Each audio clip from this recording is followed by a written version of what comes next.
اعوذ باللہ من الشیطان الرجیم بسم اللہ الرحمن الرحیم الحمد للہ رب العالمین وصلی اللہ علی محمد وآلہ الطاہرین اللہم صلی علی محمد وعجل فرجہ.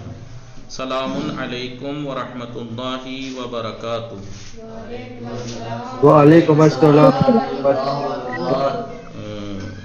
خیریت سے ہیں آپ سب لوگ؟ ٹھیک ہیں جی ہاں.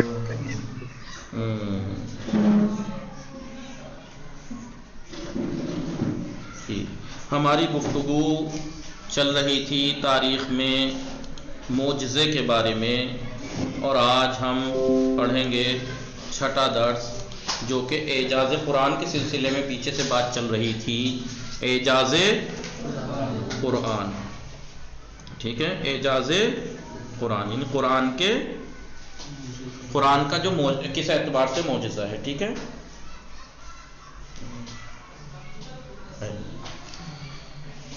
قرآن میں اختلاف نہ ہونے کے لحاظ سے اعجاز قرآن. ابھی پیچھے ہم نے کس اعتبار سے اعجاز کے بارے میں جانا، قرآن کا کس اعتبار سے اعجاز ہے، اس کے کلموں کا انتخاب، اس کے جملوں کی ترکیب، اس طریقے سے سیٹ، یہ سب اس اعتبار سے اعجاز پڑھا ہم نے، فصاحت و بلاغت کے اعتبار سے.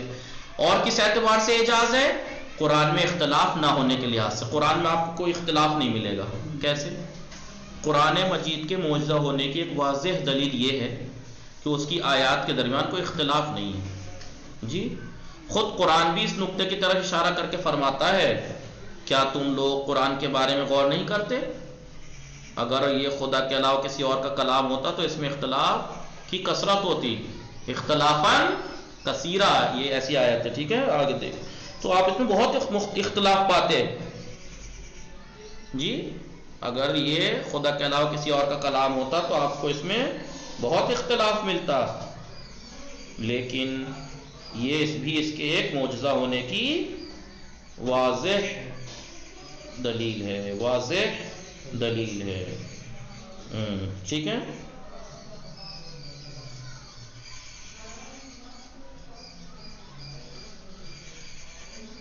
آئیے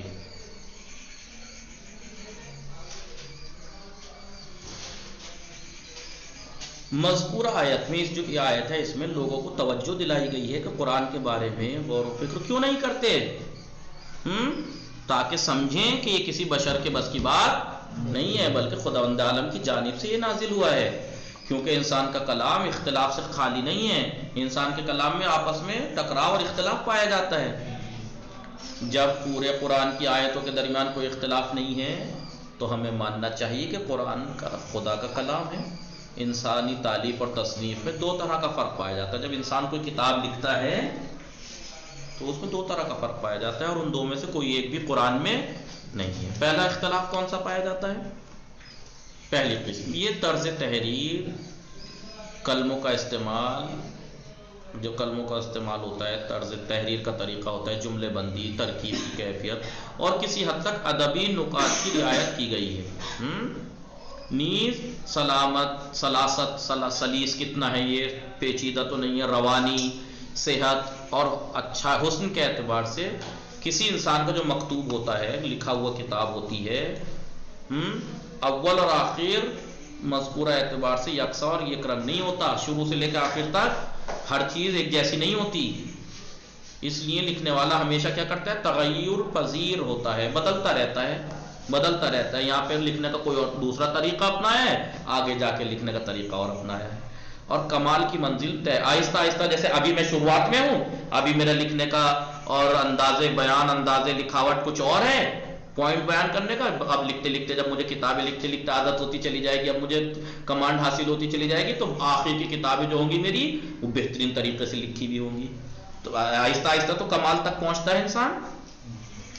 جتنا زیادہ لکھے گا، جتنا زیادہ لکھے گا اتنا ہی ماہر اور فنکار ہوگا. نتیجہ کیا ہوگا؟ ابھی آپ دیکھیے جو شروعات میں جس نے ابھی ایک ہی دو کتاب لکھی ہے، آپ اس کی کتاب دیکھ لیجئے، اور جو کتابیں لکھتا چلا جا رہا ہے اس کی کتابوں میں دیکھیے فرق صاف نظر آ جائے گا آپ کو کہ ماہر اور فنکار. نتیجہ یہ ہوگا کہ روز بروز اس کی تحریریں اچھی اور فصیح اور بلیغ ادبی حسن و چاشنی پر مشتمل ہوتی جائے گی. دن بہ دن اس کی فصاحت و بلاغت اور ادبی جو پوائنٹس ہیں وہ اس میں مٹھاس بڑھتی چلی جائے گی. کیوں؟ کیونکہ انسانی طبیعت کے تقاضے اور زندگی تقاضا یہ ہے انسانی طبیعت کا، نیچر کا اور اس کی زندگی کا، کہ اس میں جو رونما پیش آنے والے حالات اور شرائط ایک مؤلف میں اثر انداز ہوتے ہیں، اثر انداز ہوتے ہیں کہ کتاب لکھنے والے کے اندر یہ سب چیزیں اثر ڈالتی ہیں. ٹھیک ہے. آئیے، انسان صحت و بیماری، خوش، کبھی کبھی انسان صحیح ہے، کہیں بیمار ہے، کبھی خوش ہے، کبھی افسوس ہے، کبھی چستی میں ہے، کبھی سستی میں ہے، کبھی کامیابی اور کبھی ناکامی. ان کے احساس جو ہیں یہ سب یہ خود اعتماد اور احساس یہ کیا ہے؟ ذات کی حالت میں یکساں نہیں رہتے، ہر ایک کی ذات میں ایک سے نہیں ہوتے. ایسے حالات پورے تالیفی دور میں ایک مؤلف کو پیش آتے ہیں. ممکن ہے میں ایک کتاب لکھ رہا ہوں، کچھ وقت ایسا آیا میرے اوپر کہ اس وقت میں سختیوں میں گرفتار تھا، ٹینشنوں میں تھا، کوئی آئے گا ایسا ہوگا ویسا ہوگا، بدلتے رہتے ہیں حالات. اس اعتبار سے اس میں بھی فرق پڑتا ہے. اگر آپ کسی کتاب کی دقت کے ساتھ تحقیق کریں، آپ کسی بھی کتاب کو غور و فکر کریں اگر اس میں تو کیا ہوگا؟ یہ تو ٹھیک معلوم ہے. ہوگا کہ مختلف فصلیں اس میں حسن و خوبی کے اعتبار سے یکساں نہیں ہوگی. ایک بک ہے اس میں الگ الگ فصلیں لکھی ہوئی ہیں، فلافتول سب کی خوبصورتی اور اچھا ایک جیسی نہیں ہوں گی. ایک فصل آپ کو لگے گا یار بہت عمدہ طریقے سے لکھی ہے، ایک فصل دیکھیں گے بس لکھ دی بلکہ اس کے مختلف حصوں میں نمایاں فرق آپ کو دکھائی دے گا، جس کی وجہ کاتب کے اندر کے اندرونی حالات ہیں. میرا ابھی میں خوشی میں ہوں، ابھی غم میں ہوں، ابھی ٹینشن میں ہوں، تو اس میں بھی فرق پڑتا ہے جی، اس میں بھی فرق پڑتا ہے. لیکن آپ قرآن کو اٹھا کے دیکھیے گا، کہیں سے کہیں تک آپ کو فصاحت اور بلاغت میں، جملوں کے انتخاب میں، کلمات کے انتخاب میں کہیں بھی آپ کو جھول نظر نہیں آئے گا. کہیں بھی شروع سے لے کے آخر تک بلاغت کی وہی اعلیٰ درجہ ہے، فصاحت کا وہی اعلیٰ درجہ ہے، ایک ہی سٹیپ، وہی جملوں کا انتخاب، وہی کلموں کا ترکیب، وہ سب کے سب اپنی اعلیٰ درجے پر ہے. تو آپ سوچیے جب انسان کی زندگی تغیر پذیر ہے، اس میں اونچ نیچ ہوتی رہتی ہے، تو یہ کتاب کیسے کوئی ایک ہی طرح اس پہ لکھ دے گا؟ اس سے پتہ لگتا ہے کہ یہ کسی انسان کا کام نہیں ہے جی. لہذا ایسا صرف اور صرف قرآن کریم میں ہے کہ اس میں معمولی اختلاف بھی نہیں پایا جاتا کہ پتہ لگا یہاں پر فصاحت 100% والی فصاحت استعمال ہوئی تھی، تھوڑی دور آگے صفوں میں جا کے فصاحت تھوڑی سی نیچے آ گئی، بلاغت تھوڑی نیچے آ گئی، جملوں کا انتخاب کا جو معیار ہے وہ نیچے آ گیا. نہیں، سب اعلیٰ درجہ. نہ آغاز بعثت کے سورے آخر میں نازل ہونے والے سوروں سے جدا گانا ہے. آغاز بعثت جب پیغمبر رسالت پر فائز یعنی نبوت کا اعلان کیا، اس نہ تو آپ اس وقت جو نہ سورے نازل ہوئے اور جو آخر میں نازل ہوئے ان میں کوئی جدا گانا نہیں ہے، اور نہ ہی آیتوں اور سوروں کے درمیان کوئی فرق، معمولی بھی فرق ہے، کوئی معمولی فرق تک نہیں ہے. جبکہ قرآن کریم 23 سال کی مدت میں نازل ہوا ہے. کوئی کتاب آپ لکھنے بیٹھے کتنے دن میں ختم کر دیں گے؟ 1 سال میں، 6 مہینے میں، 5 مہینے میں، 7 مہینے میں، سال بھر میں ایک کتاب لکھ دیتے ہیں آپ. 2 سال میں لکھ دیں گے، 3 میں. تب ہم جب ایک کتاب مہینوں میں لکھنے والی کتاب میں ہمارے حالات بدلتے رہتے ہیں اور ہمارے اس میں لکھاوٹ میں فرق نظر آ جاتا ہے، جو 23 سال میں نازل ہوئی ہو اس میں اتنا سا بھی فرق نہ ہو، تو یہ کافی نہیں ہے سمجھنے کے لیے کہ انسان کی نہیں ہو سکتی ہے جی. جبکہ قرآن کریم 23 سال کی مدت میں تھوڑا تھوڑا عارفہ سمجھ رہی ہیں آپ، فاطمہ زہرا، نہال، جوہر غازی، کہاں ہے غازی جی، سمجھ رہے ہیں آپ لوگ. تو اگر ہم کچھ مہینوں میں، وسیم، علی عباس، افنان، کچھ مہینوں میں لکھنے والی کتاب انسان جب لکھنے بیٹھتا ہے تو اس پہ زمانے کے حالات اثر ڈالتے رہتے ہیں، اس کی طبیعت پر، اس کے نیچر پر، اسی اعتبار سے اس کی رائٹنگ، اس کی لکھنے کا طریقے میں بھی کچھ نہ کچھ سارا فرق نظر آ جاتا ہے کہ یہ یہاں پر اس نے جو ہے وہ جلد بازی یہ والی فصل لکھنے میں لگ رہا ہے مؤلف نے جلد بازی سے کام لیا ہے. یہاں پر دیکھ کے لگ رہا ہے کہ یہاں پر الفاظ کا انتخاب اچھا نہیں ہے، اس سے بہتر الفاظ یہاں یوز ہو سکتے تھے. ہوتا ہے نہیں ہوتا ہے یہاں پر یہ والی فصل میں جو سبجیکٹ ذکر کیا ہے اس کے لیے مثالیں جو ہیں وہ تھوڑی بہتر طریقے سے لائی جا سکتی تھی. یہ تو عوامانہ مثالیں لا دی انہوں نے مثال کے طور پر. تو دکھتا ہے صاف فرق یا نظر نہیں آتا ہے؟ نہیں آتا ہے صاف فرق، بالکل کلیئر نظر آ جاتا ہے. لیکن قرآن جب 23 سال میں نازل ہوا، وہاں شروع سے لے کے آخر تک کوئی فرق نہیں ہے. جبکہ قرآن کریم کے وقت، نزول قرآن کے وقت حالات بھی مختلف تھے. جب قرآن نازل ہو رہا تھا پھر بھی فصاحت و بلاغت، کلام کا حسن، سوروں کی خوبصورتی، بلکہ مختلف حصوں میں معمولی سا بھی فرق آپ کو نہیں ملے گا. قرآن کا نزول مسلمانوں کی کمی آپ نے دیکھا ہو، قرآن کا نازل ہونا، مسلمان کم تھے پھر زیادہ ہوئے، مشکلات کی زیادتی، کبھی مشکلات اور زیادہ بڑھتی جاتی تھیں. اس زمانے میں یہی تو تھا، سکون و اطمینان، تنگ دستی، خوشحالی، کبھی جنگ ہے، کبھی صلح تھی، کبھی کامیابی تھی، کبھی ہار تھی، کبھی خوشی تھی، کبھی غم تھا. ان تمام حالات گزرے نہیں گزرے اول اسلام میں، ابتدائی اسلام میں، ابتدا میں، شروع میں، لیکن اس کے باوجود بھی اس کلام میں کسی چیز کا اثر نظر نہیں آتا ان تمام مذکورہ حالات میں ہے. لیکن پھر بھی قرآن کا نزول کن حالات میں ہے؟ ان حالات میں. کبھی مسلمان کہیں کم تھے، کہیں زیادہ تھے، کبھی مشکلات میں تھے. ان حالات میں قرآن نازل ہوا ہے، لیکن پھر بھی اس کے اوپر کسی ماحول کا اثر آپ کو اس عبارت میں نظر نہیں آئے گا. جیسا بلاغت و فصاحت اور انتخاب کلمہ اور کلام اور جملوں کا انتخاب اور ان کی چینش، ان کو چننا اعلیٰ درجے کا تھا. اگر ابتدائے سورے میں پہلی آیت نازل جو ہوئی تھی اس میں اگر اعلیٰ درجے کا تھا، تو آخر نازل ہوتے تک بھی ہر جگہ اعلیٰ درجے کی چیزیں استعمال ہوئی، کہیں سے کہیں تک کوئی کمی نظر نہیں آئے گی. لیکن پھر بھی نازل شدہ آیات کے درمیان آپ کو کوئی فرق نہیں ملے گا. یہیں سے معلوم ہوتا ہے کہ قرآن خدا کا کلام ہے، جہاں تغیر، تبدیلی اور منزل کمال طے کرنے کا کوئی اثر نہیں. ایسا نہیں ہے کہ منزل کمال جیسے جیسے بڑھتی گئی، پتہ لگا نعوذ باللہ ابتدائی اسلام میں قرآن جب آیت نازل ہوئی تو ان کا معیار تھوڑا نچلے حصے کا تھا، انتخاب آہستہ آہستہ جیسے جیسے اسلام بڑھتا رہا فصاحت و بلاغت بڑھتی چلی گئی. نہیں، وہی. اور یہ کام بدلنا، یہ ہونا، یہ سب انسانوں کی ہیں. انسان میں آتی ہیں تبدیلیاں، اس میں آتا ہے نقص سے لے کے آگے اسٹیپ بائی اسٹیپ کمال. یہ تو خدا ہے. یہ اس کلام میں اس چیز کا نہ ہونا اس بات کا واضح ثبوت ہے کہ یہ انسان کا کلام نہیں بلکہ خدا کا کلام ہے. سمجھ میں آیا آپ لوگوں کو؟ جی آگا. جی. ایک فرق تو یہ ہے، انسان جب کوئی کتاب لکھتا ہے تو اس میں یہ فرق نظر آتا ہے، لیکن اس قرآن میں نہیں. دوسرا فرق کیا ہے؟ دوسرا اختلاف، کتاب میں ضد مطالب کا وجود ہے.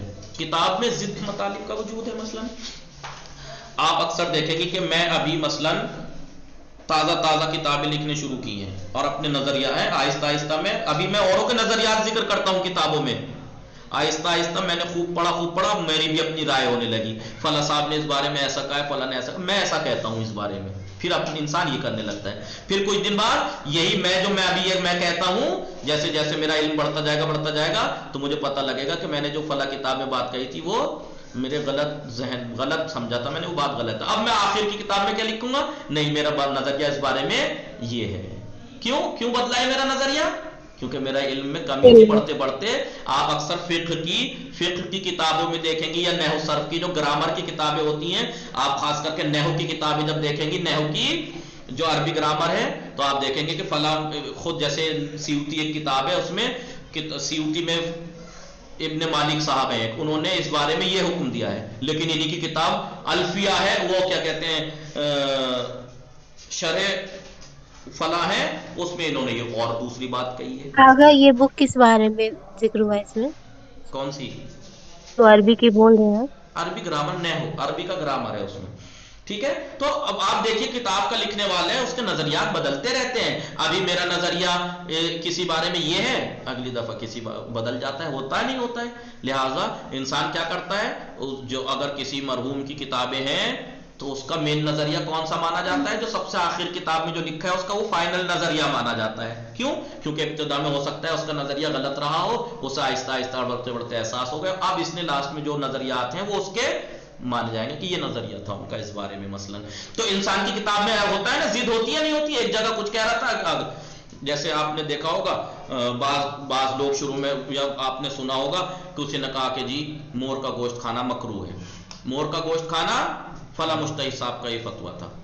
اب جو ہے وہ بڑھتے کتابیں لکھتے گئے، آخر میں اب نئے سالوں میں مثال کے طور پر فتویٰ کیا آ رہا ہے؟ مور کا گوشت ان کے ہاں کھانا حرام ہے نہیں. بہت سے ایسے موقع مل جائیں گے آپ کو، بہت سے جگہ ایسے مل جائیں گے آپ کو کہ ایسا فتووں میں تھوڑی بہت چینجنگ آئی. کیوں آئی چینجنگ؟ کیونکہ یہ انسان ہے. اس ٹائم جب انہوں نے استدلال کیا تھا آیات اور روایات سے مطلب نکالا تھا، وہ یہ نکلا تھا کہ مکروہ حرام نہیں ہے کیونکہ اس میں حرام والی چیزیں نہیں ہیں مثال کے طور پر. لیکن اب آ کے بڑھتے پڑھتے اب آیات اور روایات سے انہیں یہ ملا کہ نہیں جی ان کے اندر کچھ ایسی بات ہے جو حرام سے کر دیتی ہے، تو لہٰذا حرام کا فتویٰ آ گیا. ہوتا ہے نہیں ہوتا ہے؟ لہٰذا انسان کے کلام میں ضدی مطالب ہوتے ہیں نہیں ہوتے؟ یہی کہہ رہے ہیں. دوسرا اختلاف، کتاب میں ضدی مطالب کا وجود ہے. اگر کوئی جاہل مؤلف 23 سال کی مدت میں کوئی کتاب لکھے اور وہ بھی املے کی صورت میں، املا ہی تو تھا، قرآن بولتے ہی تو تھے، اور کتاب کسی ایک موضوع پر نہ ہو بلکہ مختلف موضوعات پر ہو، 10 اس میں کلی طور پر عنوان ذکر ہوئے ہیں، موضوع کہیں پہ نکاح کا، کہیں طلاق کا، کہیں شادی کا، کہیں پردے کا، کہیں بولو کتنے حکم ہے قرآن میں، قیامت کا، کہیں توحید کا، کہیں عدل کا، یہ سب باتیں مختلف ہو رہی ہیں اور موضوعات کی شمولیت کے ساتھ تو کیا ہوگا؟ یقیناً اس کے کلی یا جزئی مطالب میں کچھ نہ کچھ تضاد صورت پیدا ہو جائے گی. اگر میں کتاب لکھنے بیٹھوں، کتابیں لکھوں اتنے مختلف میں، تو کچھ نہ کچھ میری باتوں میں جھول، آپس میں ٹکراؤ آ جائے گا. یہ ممکن ہے کہ ایک مؤلف ایک وقت کوئی ایک مطلب بیان کرے اور دوسرے موقع پر عقیدے کی تبدیلی آ جائے، عقیدہ بدل جائے اس کا، یا فراموش یا بھول جائے، اس کی بنا پر ٹھیک پہلے مطلب کہ وہ بالکل برعکس بیان کر دے. جیسے میں نے مثال دی، مکروہ کہا تھا مثلا امور کا گوشت مکروہ ہے، پھر آ گیا کیا کہہ رہے ہیں حرام ہے. ممکن ہے کسی وقت بطور کلی کوئی چیز لکھے اور کسی موقع پر اسی کلی کے کسی جزیات سے بحث کرنی شروع کرے. ایک مین بات، عام بات کہی، اب اس کے جزواتی مثلا کہا کہ میں نکاح کے بارے میں لکھا، اب نکاح کے جزیات پہ پہنچا، کب یہ کیا غلط ہے کیا صحیح ہے، اس میں آ کے جب باریک بحث شروع کرتا ہے تو ممکن ہے تو جو سابق کے بالکل، جو پہلے بیان کیا اس کے بالکل الٹا ہو. ممکن ہے ایک وقت غلطی سے کوئی بات لکھ جائے لیکن بعد میں کسی موقع پر اس کی اصلاح کرے. اور اگر کتاب میں مختلف موضوعات پر بحث کی ہو تو ایک بحث کا دوسری بحث سے مختلف ہونا ممکن ہے، مختلف ہو سکتی ہے جب انسان کرتا ہے. تو ان تمام کتابوں میں جن کی مدت تالیف لمبی ہے، طولانی ہے، ایسے اختلاف پائے جاتے ہیں، لیکن قرآن میں آپ کو کوئی اختلاف نہیں ملے گا. قرآن اور تاریخ کی گواہی کے مطابق قرآن نے جو کہا ہے اور جو تاریخ نے کہا اس کے مطابق محمد کسی دنیاوی تعلیم گاہ میں طالب علم تھے ہی نہیں. جناب رسول کسی کے پاس پڑھنے گئے ہی نہیں، جسے قرآن نے پیغمبر امی کے عنوان سے یاد کیا ہے. امی یعنی ایسا پڑھا لکھا جو کسی سے نہیں پڑھا ہو، پڑھایا ہو. جی سمجھ میں آ رہا ہے آپ لوگوں کو؟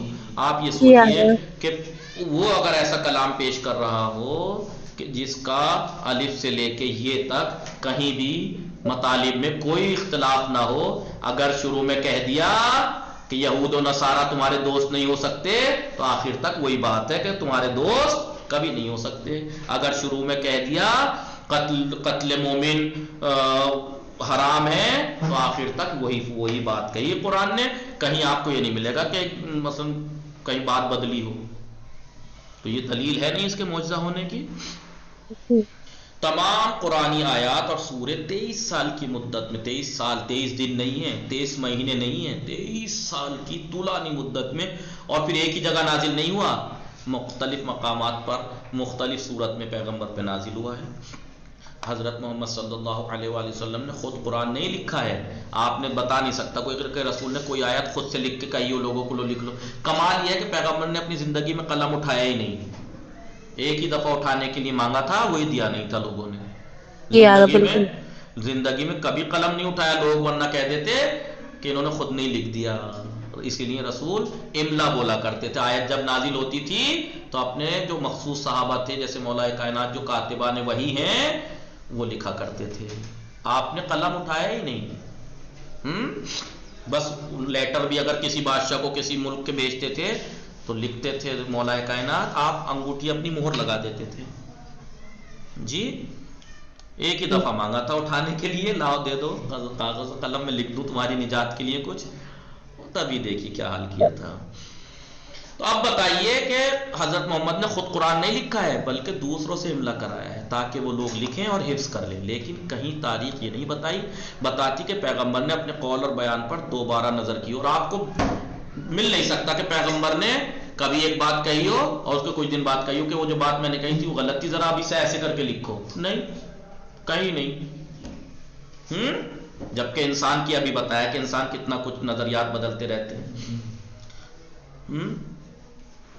یا کاتبان وحی کو حکم دیا ہو کہ وہ اپنی تحریر کی اصلاح کر لے کہ یہ کمی رہ گئی تھی اس میں، نہیں، یا حذف کر دیں یا یہ ہٹا دیں، کہیں نہیں کہا ملے گا آپ کو کہ رسول نے آیت نازل ہوئی ہو اور لکھنے والوں سے کہا ہو لکھ لو اور اس کے کچھ دن بعد کہا ہو کہ اس میں یہ غلطی ہے یہ صحیح کر لو، نہیں۔ ان تمام چیزوں کے باوجود قرآن میں آپ کو کہیں بھی معمولی فرق بھی نہیں ملے گا، نہیں ملتا، ٹھیک ہے۔ قرآن کریم 10 مختلف موضوعات پر مشتمل ہے۔ قرآن کوئی خالی احکام کا نام تھوڑا ہی ہے کہ اس میں احکام بیان ہوئے نماز روزے کے، اس میں توحید بھی بیان ہوئی ہے، اس میں عدل بھی، نبوت بھی، امامت بھی، قیامت بھی، احکام بھی، پردہ بھی، پوری زندگی ہے۔ ہر چیز بیان ہوا ہے۔ اس کے باوجود بھی اس میں اتنا سب اختلاف نہیں پایا جاتا۔ کیا یہ معجزہ ہونے کی دلیل نہیں ہے؟ جبکہ انسان ہر تھوڑے سے وقت میں اس کا نظریہ اعتقاد کچھ نہ کچھ بدلتا رہتا ہے، ٹھیک ہے، جو کہ ایک دوسرے سے، اب قرآن 10 مختلف سوروں پر مشتمل ہے جو ایک دوسرے سے ربط بھی نہیں ہے، موضوعات کا کوئی ربط تو نہیں ہے نا، پتہ لگا یہاں بات چل رہی تھی توحید کی، اب بات چل گئی قیامت کی مثلا، یا اس کی چل گئی، شادی کی چل گئی، طلاق کی چل گئی، نیز کوئی ایک مقام آپ کو ایسا نہیں ہے ملے گا، کوئی ایسا نہیں ہے جہاں کوئی موضوع کسی موضوع کے برعکس بیان ہوا، الٹا بھی نہیں ہوا ہے۔ سماجی احکام قوانین ہوں، چاہے حقوقی مسائل ہوں، قرآن یا قرآن مجید میں موجود احکام ہوں، کسی میں بھی کسی ایک میں کوئی چیز نہیں ملتی جو آسمانی کتاب کے اعتقادی اور اخلاقی اصول سے ناموافق ہو، کہ جو اس کا اپنے اصول ہیں کہ اعتقاد کے بارے میں انہوں نے یہ کہا، اخلاقیات کے بارے میں یہ نظریہ ہے، کہیں نہیں ملے گا کہ آپ کو وہ آگے جا کے آپس میں رائے بدلی بھی لگ رہی ہو۔ اخلاقی مسائل میں کہیں کچھ ایسا نہیں ملتا جو اعتقادی اصول کے، ہاں ہم کیا کرتے ہیں کہیں اس میں گھس کے وہاں ہوتا ہے نا کہ ہم اس چیز کو صحیح کرنے کے چکر میں دوسری چیز کو نقصان پہنچا بیٹھتے ہیں، جی بعض ٹائم ہم کیا کرتے ہیں توسل کو ہم کب شرک سے ملا دیتے ہیں ہمیں پتہ ہی نہیں لگتا، بعض جگہ ہوتا ہے نہیں ہوتا ہے، تو ہم نے توسل کو کرنے لگے، لیکن کب ہم جیسے معصومین کے لیے کیا ہے، معصومین کے لیے کیا ہے کہ بھائی یہ امام ہے، ائمہ ہے، معصوم ہے، ان کی اطاعت واجب ہے، یہ ہے وہ ہے، کبھی کبھی لوگ کیا کرتے ہیں حد سے زیادہ بڑھا دیتے ہیں تو غالی بن جاتے ہیں، نصیری بن جاتے ہیں، کہیں وہ بالکل گھٹا دے دیتے ہیں، ناصبی بن جاتے ہیں، ہوتا ہے نہیں ہوتا ہے، تو ہم ماننے کے چکر میں ایک اور دوسری چیز کو بگاڑ بیٹھتے ہیں۔ لیکن قرآن میں آپ کو نہیں ملے گا کہ اخلاقی مسائل بیان کر رہے ہو، کوئی ایسا بیان ہو کہ وہ اخلاق کی وجہ سے اعتقاد پہ چوٹ پہنچ رہی ہو کہیں، یا کہیں آپ کو ایسا نہیں ملے گا کہ اعتقاد بیان کر ہو رہے ہو اور اس میں اخلاقیات پہ ضرر پہنچ رہی ہو، کہیں نہیں ملے گا آپ کو۔ یا نکاح کی بات چل رہی ہے تو ایسا نہیں ملے گا کہ آپ کو کچھ اور خدا نخواستہ کسی حرام حلال سے ٹکرا جائے، نہیں، کچھ نہیں ملے گا، کوئی اختلاف نہیں ملے گا آپ کو۔ اور نیز قرآنی داستانوں اور انبیاء کے جو واقعات ہیں ان میں کوئی ایسی چیز آپ کو نہیں ملے گی جو اخلاقی اور اعتقادی اصول کے خلاف ہو۔ اسی طرح طبعی مسائل میں سے، نارملی جو مسائل ہیں ان میں سے کوئی ایسی چیز آپ کو بیان نہیں ہوئی وہاں پر جو اعتقادی اصول کے ٹکرا رہی ہو، اس کے برخلاف ہو، جس سے آپ کا اعتقاد پہ ضرر پہنچ رہا ہو، نہیں۔ معاد، ثواب، آخرت اور اعمال کی جزا سے متعلق آپ کو کوئی چیز نہیں ملتی وہاں جو اللہ کے صفات کمال اور جمال کے مخالف ہو، کہ بھائی جہنم میں اللہ بھیجے گا، تو آپ کو وہاں پہ ایسے نہیں ملے گا کہ آپ یہ کہہ سکیں کہ اس کا مطلب اللہ عادل نہیں ہے، نعوذ باللہ، جبکہ قرآن میں ذکر اللہ عادل ہے، قرآن میں بیان کر اللہ عادل ہے، لیکن قیامت میں کے بارے میں جب ہم پڑھتے ہیں تو نعوذ باللہ ایسا لگ رہا کہ اللہ عادل نہیں، عین عدل ملے گا آپ کو، عدل کے خلاف نہیں ملے گی بات۔ ظلم کیا ہے آپ نے، غلطیاں کی ہیں تو سزا ملے گی، اپنے اختیار سے کی ہیں آپ نے،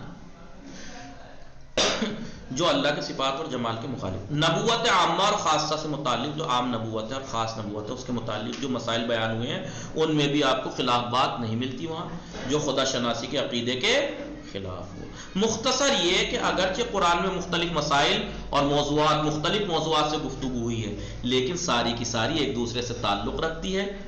کہیں ایسا نہیں ہے کہ قیامت کی بات بیان ہو رہی ہو تو توحید پہ ٹھیس پہنچ رہی ہو، کہیں ایسا نہیں ہے کہ نبوت کی بات چل رہی ہے تو شرک سے ٹکرا رہی ہو، کہیں ایسا نہیں، ایسا کچھ نہیں ملے گا آپ کو۔ اب یہ غیر معمولی اختلاف اور تبدیلی بھی ان کے درمیان نہیں پائی جاتی، کیونکہ قرآن میں اختلاف نہیں ہے اور یہ کسی انسان کا کلام نہیں ہو سکتا، بلکہ خدا کا کلام ہے جو وحی کے ذریعے سے رسول اکرم کے سینے مبارک پر اترا ہے، اور دیگر افراد ایسا کلام پیش کرنے سے عاجز اور بے بس ہیں۔ یہ چھٹا درس بڑا چھوٹا سا تھا، ٹھیک ہے، باقی انشاءاللہ کل پڑھتے ہیں۔ وصلی اللہ علی محمد و آلہ الطاہرین۔